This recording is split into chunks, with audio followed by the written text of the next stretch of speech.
dan ada beberapa bukti juga mana yang kita sudah melakukan perjanjian damai dengan korban. Yang dalam hal ini mungkin teman-teman tahu sekarang beritanya di media sosial dan lain sebagainya, pemberitaan terkait dengan proses hukum atau kasus hukum yang sekarang memang sedang terjadi dan dihadapi oleh beliau. Jadi teman-teman semua mungkin kita ketahui ya, kasus hukum ini kan terjadi di Kepolisian Negara Republik Indonesia daerah Jawa Barat ya, atau Polda Jawa Barat, yang dalam hal ini ditangani oleh unit perempuan dan anak ya, PPA. Ada beberapa hal tentunya yang perlu kami sampaikan saat ini. Yang pertama, kami ingin menegaskan ya, yang pertama pentingnya menghormati proses hukum yang sedang berlangsung. Sebagai negara hukum kita semua tahu ya, wajib menjunjung tinggi asas praduga tidak bersalah. Saat ini kasus masih dalam tahap penyidikan dan klien kami berstatus sebagai tersangka. Kami tim penasihat hukum berkomitmen untuk menjalankan tugas secara profesional dan akuntabel dengan tetap mempertahankan hak-hak tersangka sesuai dengan ketentuan hukum acara pidana. Itu yang pertama. Yang kedua, sebelum pemberitaan di media saat ini berkembang, ini yang harus teman-teman semua ketahui, klien kami melalui perwakilan keluarga telah bertemu dan menyampaikan secara langsung permintaan maaf kepada korban dan keluarga korban, hingga akhirnya dapat diselesaikan dengan baik secara kekeluargaan dan diadakan perdamaian secara tertulis. Yang ketiga, dengan rasa menyesal, tentunya klien kami menitipkan pesan kepada kami, permohonan maaf kepada korban, ya, keluarga korban, dan seluruh tentunya masyarakat Indonesia sehubungan dengan adanya permasalahan ini. Kejadian ini akan menjadi pembelajaran berharga tentunya dan tidak akan terulang lagi oleh klien kami di kemudian hari.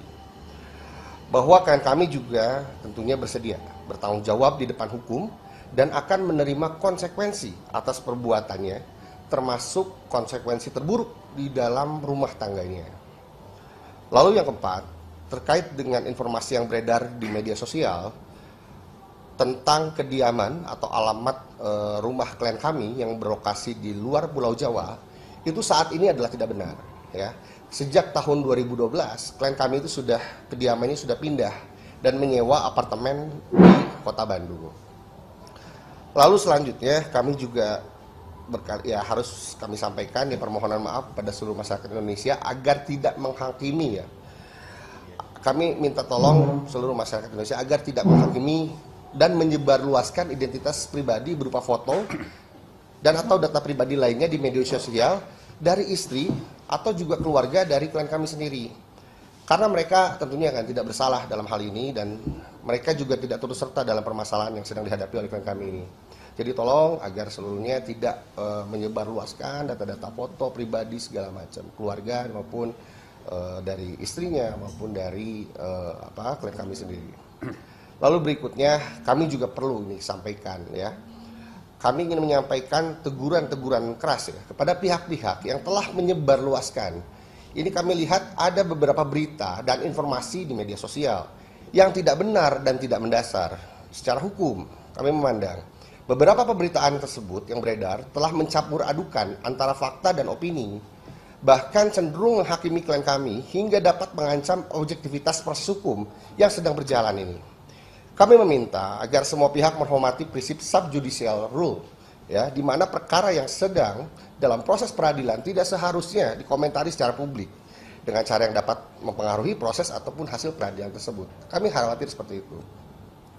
Kami juga perlu menyampaikan bahwa tentunya klien kami akan berperilaku kooperatif ya dalam menghadapi proses hukum ini. Karena kami percaya hal tersebut akan memperlancar proses hukum dan membantu mengungkap kebenaran yang sesungguhnya.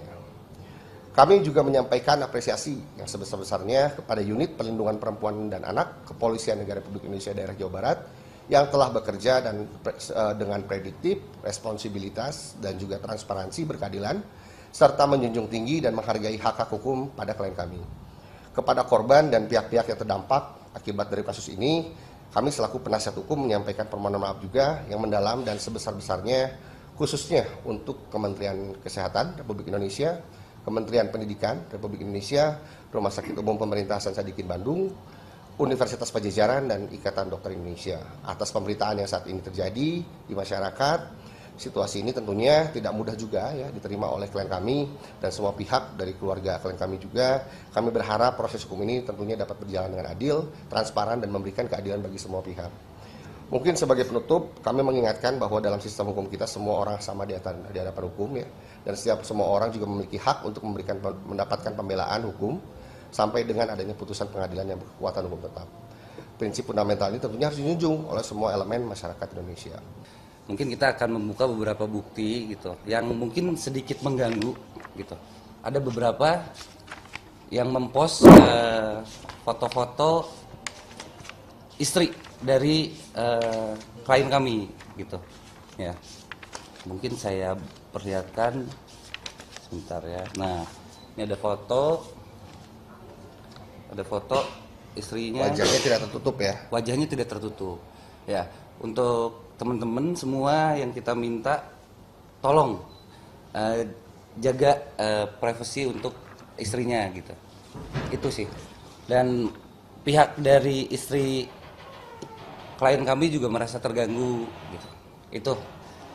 Dan ada beberapa bukti juga mana yang kita sudah melakukan perjanjian damai dengan korban. Ini asli. Nah, ini perjanjian damai. Isinya Ya, kalau beberapa. terkait dengan ini tentunya ini mungkin perjanjian perdamaian hanya secara prinsip kekeluargaan.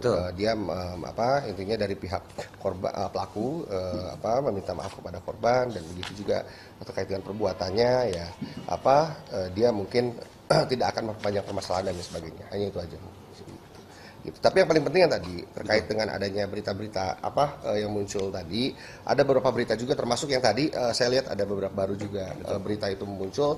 Ada beberapa orang yang memanfaatkan ada beberapa orang yang memang langsung menghakimi ya. Betul. Seperti misalkan dia berbicara klien kami itu otaknya itu kriminal misalkan. Betul. Atau segala macam. Nah, saya kira itu udah berlebihan. Itu kan udah kaitan dengan mens rea ya. Itu kan udah kaitan dengan materi hukum dan lain sebagainya. Jadi saya kira mendahului deh hal-hal seperti itu tolonglah dijaga. Mungkin saya yakin teman-teman masyarakat Indonesia juga bisa selektif dan juga bisa memilah dalam membaca berita ya dan sebagainya.